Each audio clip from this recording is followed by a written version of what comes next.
not saying that people haven't made money, but I don't know anybody who runs that typical, look at me, this is how you do this exercise, next day, this is how you do this exercise, and I know better, everyone else is a fuckwit. I'm the only one who knows how to do the exercise. I don't see that as a long-term successful platform for humans. So when I see someone posting as an expert who is not an expert, I'm just not convinced it'll work. It'll get some clients in the short term, but it also meets the need to be seen to be secure. I'm going to go back on this one.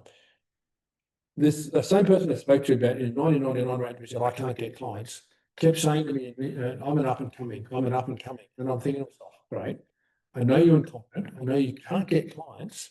So how are we going to become an up and coming? I was stumped. I was literally stumped. And I didn't want to say, hey, are you deluded? So they didn't have competence and they didn't have experience. You've got to have some degree of competence to get experience. They couldn't get it. They kept saying, I'm up and coming. And then I saw them get perceived as that. And then I realized that was the first decade of the virtual coach. They were virtually a coach. Or more accurately, they created the perception that they were a coach, but I call them virtually a coach. In other words, they couldn't succeed as a coach, so the next best thing was to give the impression you're a coach. And it was work for them.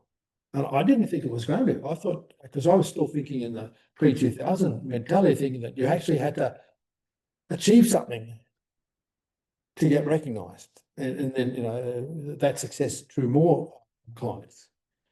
But this was the first time I seen someone who was literally incompetent, who by their own admission in writing to me could not get clients. And their written goal was to work with elite athletes and teams. Now, 25 years have passed. They still haven't worked with elite athletes and teams, and they never will. But they did succeed in creating something that I didn't expect, the perception that they really knew what they talked about. And they did. So they achieved their goal of becoming perceived as a coach, but I don't believe they achieved their goal of successfully working with athletes. And I'd like to see, for example, what's it like? What's the 50-year implication of that? So in 25 years' time, it'll be a pretty good ability to judge the financial benefit of the path they took, which was to like cheap steel.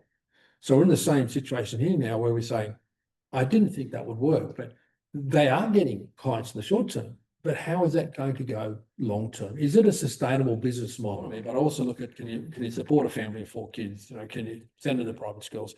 Can you pay the university tuitions and all that thing that comes with being a parent? And when you retire, what's your asset base going to be? Because it's one thing to be seen to be highly successful with a lot of followers on a social media platform, but is that going to translate to the multi-million-dollar asset position you'll need at the age of 60 and 70 to retire on? So I played the long game. I've been at this for 45 years. That's the reason I'm still here 45 years later. And I'll still be at it in 20, 30 years' time. So I'm going to watch them and I can share with you my observations. Because I've got 45 years of observations of what is successful and what isn't. I can tell you, even people I don't agree with, I don't like, if they've been successful doing something else, say they were successful in that department. But I'm more interested in, do you live life on your terms? Can you retire financially independent? And there's some of the things we're looking at.